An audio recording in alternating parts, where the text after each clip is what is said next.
Bonjour, on continue avec le cours de la génétique 1 destiné pour les étudiants du semestre 4 de la filière SVI. Dans cette séance-là, on va voir l'interaction à 3 facteurs au plus, c'est-à-dire donc la transmission de 3 couples d'allèles ou bien plus, c'est-à-dire 3 gènes ou bien plus. Et aussi, on verra la notion de pléiotropie et on passera par la suite à la transmission des gènes portés par les gonosomes.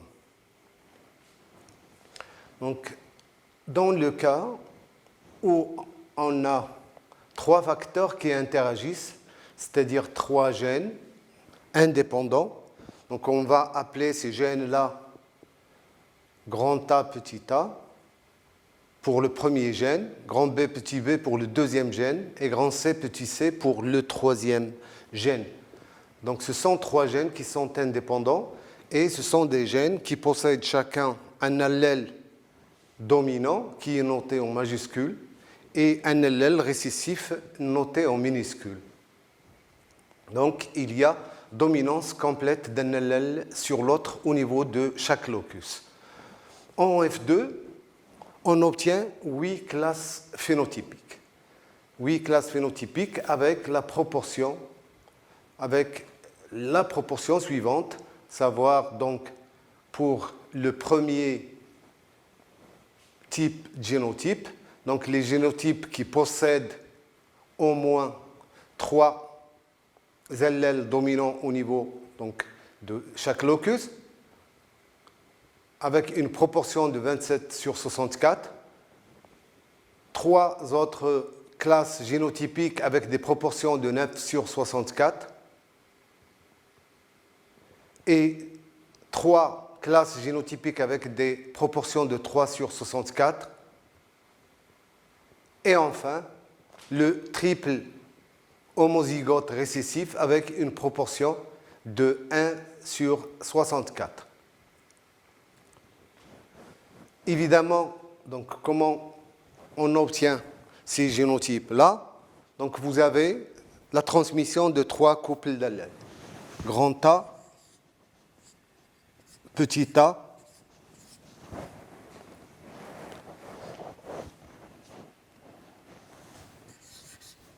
grand B, petit b, et grand C, petit c. Donc, lorsqu'on croise un triple hétérozygote A, B, petit b, grand C, petit c, avec un autre triple hétérozygote, donc grand A,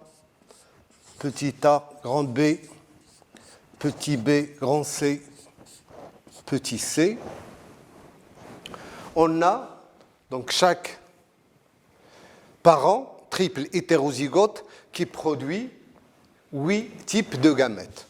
Donc il y a les gamètes qui contiennent l'allèle grand A, les gamètes qui contiennent l'allèle petit a.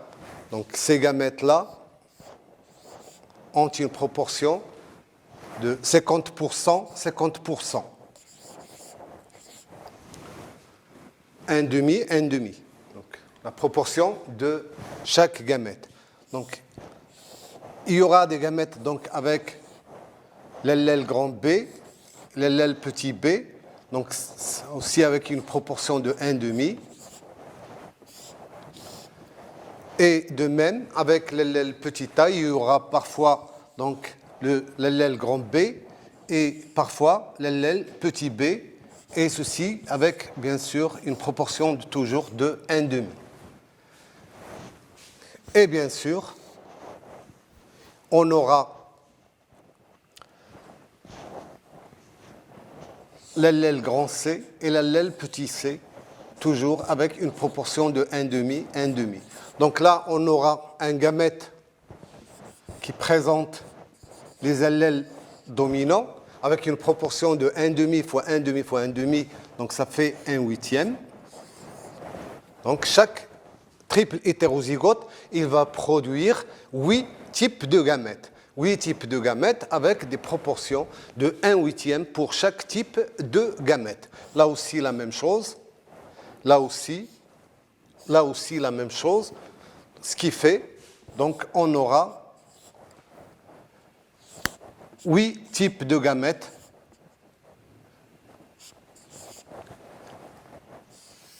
Donc, chaque fois, vous combinez donc, avec les autres allèles, soit l'allèle grand C, soit l'allèle petit c, ce qui va vous donner 8 types de gamètes avec une proportion de 1/8. Donc, chaque parent produit 8 types de gamètes. Donc, la combinaison gamétique au niveau de la F2 nous donnera 64 combinaisons. 64 combinaisons gamétiques. Et ces 64 combinaisons gamétiques nous donneront les différents génotypes que j'ai présentés ici. Ces différents génotypes-là, avec des proportions de 27, 9, 9, 9, 3, 3, 3, 1. Ce sont les proportions caractéristiques de la transmission de 3 couples d'allèles indépendants avec au niveau de chaque locus un allèle dominant et un allèle récessif. Cette proportion classique, caractéristique du trihybridisme, peut également être modifiée à chaque fois qu'il y a interaction entre les deux, entre 2 ou bien 3 loci, comme on l'a vu pour le dihybridisme. Pour le dihybridisme, les proportions caractéristiques de 2 gènes indépendants avec au niveau de chaque locus un allèle dominant et un allèle récessif, c'est 9, 3, 3, 1. Et on a vu qu'avec les interactions épistasiques, ces proportions-là, ils peuvent changer et on a des proportions qui sont le regroupement des différentes proportions classiques selon les types d'interactions épistasiques. C'est la même chose pour le cas du trihybridisme. Donc ces proportions-là de 27, 9, 9, 9, 3, 3, 3, 1, ils peuvent être modifiés en proportions qui représentent le regroupement de ces proportions-là selon les types d'interactions épistasiques qui vont avoir lieu soit entre 2 gènes, soit entre les 3 gènes. Ceci pour les interactions donc, à 3 facteurs. Il peut aussi y avoir des interactions à 4 facteurs, c'est-à-dire qu'il faut intervenir 4 loci, 4 gènes, ou bien plus. Donc, tout est possible. Et en fait, l'expression d'un gène, il dépend souvent de l'action de beaucoup d'autres.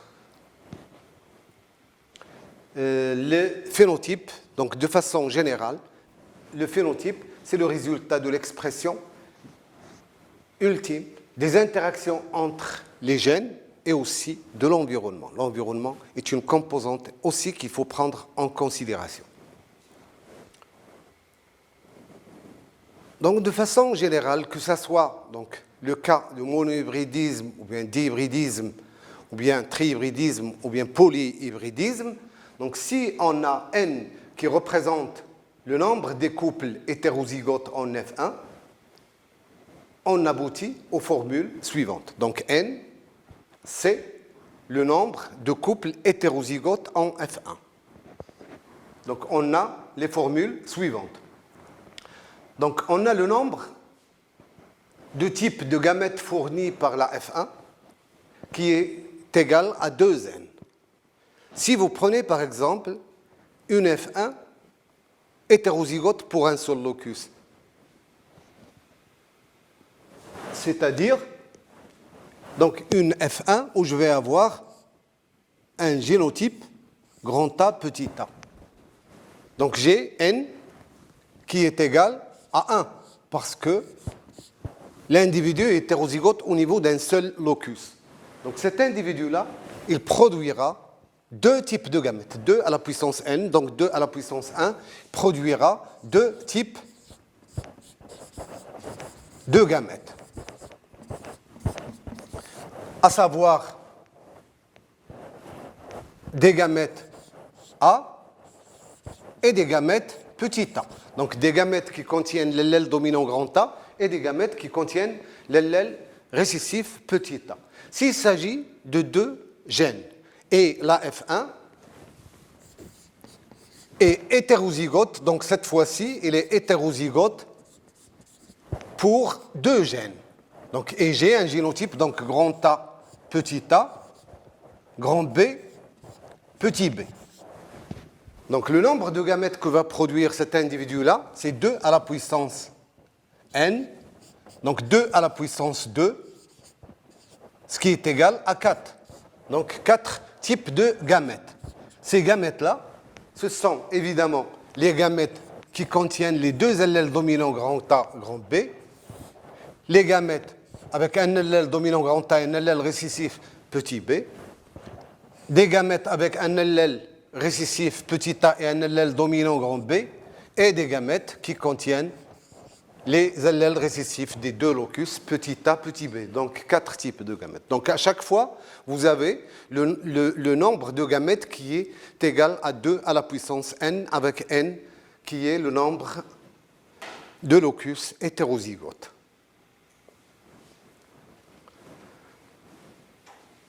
Deuxième chose, le nombre de phénotypes différents obtenus par test cross d'un polyhybride de la F1 s'il y a dominance complète d'un allèle à chaque locus est égal aussi à 2 à la puissance n. On peut aussi, donc là, expliquer ceci par des exemples. On va expliquer par des exemples si on a donc un locus hétérozygote. Donc, F1 avec un génotype grand A, petit a. J'ai dit que le nombre de phénotypes que va produire un test cross d'un hétérozygote avec, bien sûr, le double, avec plutôt l'individu qui est récessif pour ce locus-là, il donnera donc 2 à la puissance 1 phénotype. Donc, cet hétérozygote-là, il est croisé avec le double récessif, le test cross, donc, on va avoir un individu grand A. Je m'excuse, et si on travaille avec petit a, comme allèle récessif, donc cet individu, il est petit a. Donc, au niveau de la descendance de ce test cross, j'aurai des individus qui ont le génotype grand A, petit a, et des individus qui ont pour génotype petit a. Donc, j'aurai 2 phénotypes. Le phénotype grand A et le phénotype petit a. Donc 2 à la puissance n, avec n ici qui est égal à 1, parce qu'il y a un locus hétérozygote. Si on a 2 locus hétérozygotes, donc en F1, donc j'ai un individu, grand A, petit a, grand B, petit b. Donc cet individu de la F1, il est croisé avec un individu qui est récessif aux 2 locus, donc petit a, petit b. Donc ce test cross produira 2 à la puissance n phénotypes au niveau de la descendance. Avec n, comme j'ai dit, c'est le nombre de locus hétérozygotes, ici 2 locus hétérozygotes. Donc ces phénotypes, donc nombre de phénotypes ici pour ce croisement, c'est 2 à la puissance n, c'est 2 à la puissance 2, donc c'est 4 phénotypes. En fait, cet individu-là, il va nous donner 4 types de gamètes numériquement identiques, les gamètes grand A, grand B, avec une proportion de 1 quart, les gamètes grand A, petit b, avec une proportion de 1 quart aussi, les gamètes petit a, grand b, avec une proportion de 1 quart, et finalement 1 quart aussi des gamètes avec 2 allèles récessifs, petit a et petit b. Et l'autre individu, il produira bien sûr un seul type de gamètes, les gamètes qui présentent les allèles récessifs petit a et petit b. Donc ici, je vais avoir un phénotype grand A, grand B. Là, je vais avoir un phénotype grand A, petit b. Et là, je vais avoir un phénotype petit a, grand B.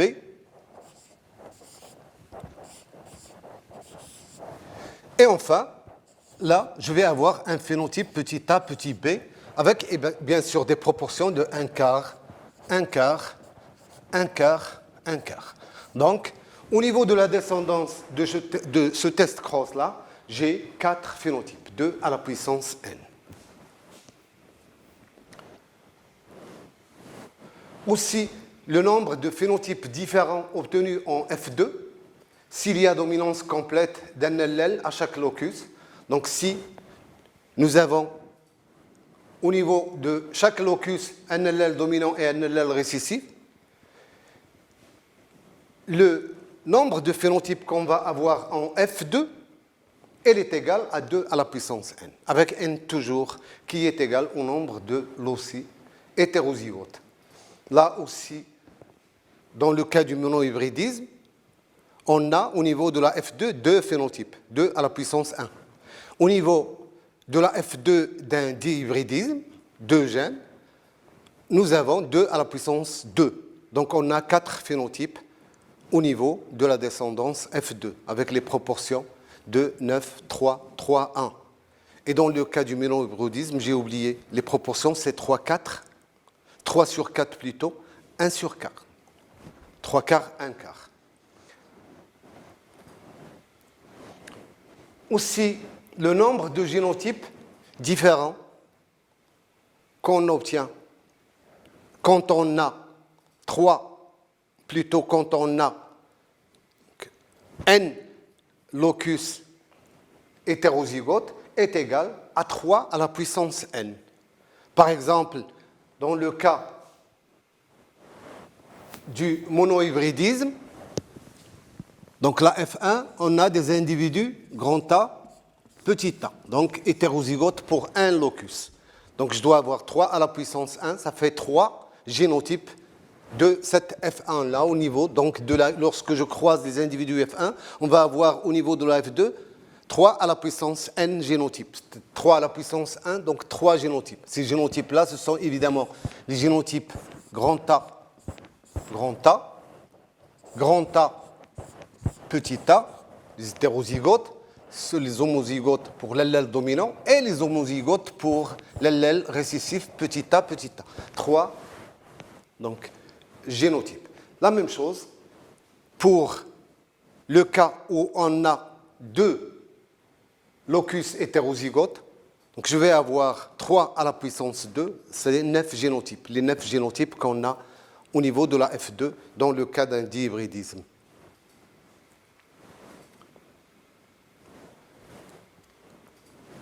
Aussi, le nombre de phénotypes différents obtenus en F2, s'il y a codominance à chaque locus, donc si on a codominance au niveau de chaque locus, on va obtenir au niveau de la F2 3 à la puissance n phénotypes. Dans le cas, par exemple, du monohybridisme, on a n qui est égal donc à 1. Au niveau de la F2, lorsqu'on a codominance, on a 3 à la puissance 1, ça fait 3 phénotypes. Nous l'avions vu dans le cas de la codominance. Donc, soit donc, un allèle grand A et donc, un autre allèle grand B, donc, qui sont 2 allèles d'un même gène. 2 allèles d'un même gène. Donc, si je croise des individus grand A, grand B, donc je vais avoir au niveau de la descendance un individu grand AB qui a un phénotype grand AB, un nouveau phénotype, un phénotype intermédiaire. Ici, j'ai le phénotype A, là, le phénotype B. Donc, codominance, donc je vais avoir un phénotype, un nouveau phénotype, un phénotype intermédiaire grand AB au niveau de la F1. Donc, au niveau de la F2, je vais avoir 3 à la puissance 1, ça fait donc 3 à la puissance, ça fait 3 phénotypes. On a le phénotype grand A, donc le phénotype grand A qui est issu de ce génotype, grand A, grand A. Donc, le phénotype grand A. On a aussi le phénotype grand B issu du génotype grand B, grand B. Et finalement, on a le phénotype issu de l'hétérozygote grand A, grand B, c'est le phénotype grand AB. Donc, on a 3 phénotypes.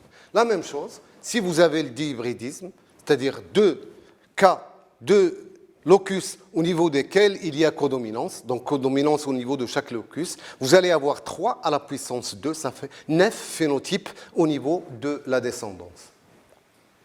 Au niveau de la descendance F2, bien sûr.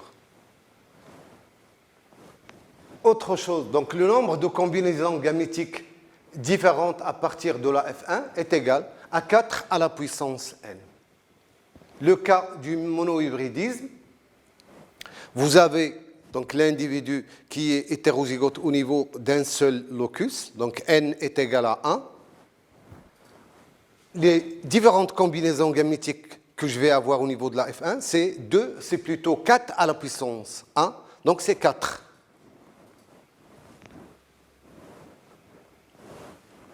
Voilà l'individu de la F1 avec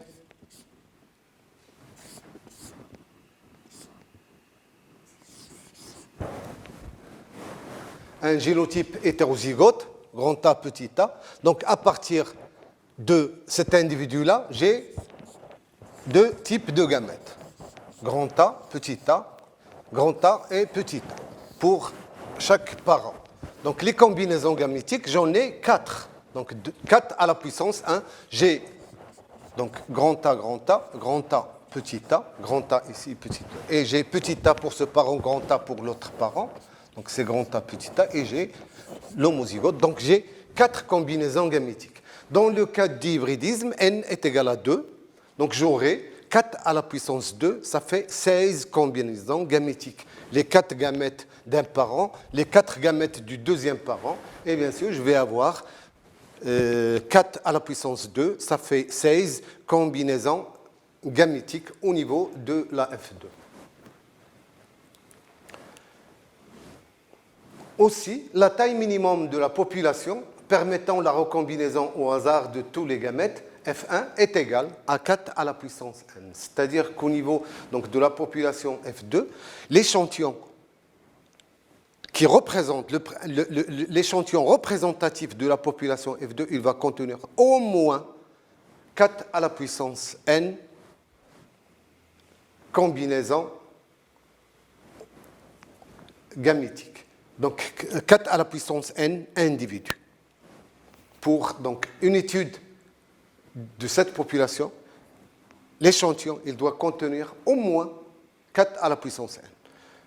Dans le cas du monohybridisme, par exemple, donc pour étudier la F2, l'échantillon minimal est de 4 individus, 4 à la puissance 1. Dans le cas d'hybridisme, 4 à la puissance 2, 16. Donc je dois prendre, dans le cas du dihybridisme, au niveau de la F2, un échantillon qui a au moins 16 individus. Pour trihybridisme, 64 individus. L'échantillon minimal est représenté par 64 individus. Donc toujours 4 à la puissance n. Donc les cas que nous avons vus, donc, ce sont toujours donc, des gènes qui contrôlent donc, ou bien qui gouvernent un seul caractère. Il peut y avoir donc, des gènes qui s'expriment et qui sont responsables de plus d'un caractère. Donc, qui s'expriment par plus d'un caractère phénotypique. On dit que ce gène-là est pléiotrope. Un gène donc, qui est responsable d'un caractère, d'un premier caractère, est responsable aussi d'un deuxième caractère. Donc, il s'exprime par un gène qui s'exprime par plus d'un caractère phénotypique et dit pléiotrope. Comment? Parce qu'en fait, dans tout organisme vivant, vous avez beaucoup de chaînes de biosynthèse qui sont interconnectées et qui sont interdépendantes. Et il se peut, donc, il y en a des produits d'une chaîne qui sont utilisés dans une autre chaîne. Donc, les produits d'une chaîne peuvent être utilisés dans d'autres chaînes métaboliques. Et toutes les expressions phénotypiques multiples d'un seul gène sont appelées effets pléiotropiques. On connaît un exemple chez l'hamster. Le hamster, il y a chez le hamster un gène dominant qui détermine la couleur du pelage. Et ce gène-là présente un allèle dominant qui est responsable de l'aspect blanc du pelage chez le hamster. Et les individus qui possèdent cet allèle dominant, en plus du pelage blanc, ils présentent aussi un deuxième caractère. Donc ce gène-là est responsable d'un deuxième caractère qui est la forme des yeux. Donc les individus qui ont l'allèle dominant qui est responsable de la couleur blanche du pelage, ils ont aussi les yeux qui sont réduits. Donc on dit que ce gène-là est pléiotrope parce qu'il est responsable de deux caractères phénotypiques.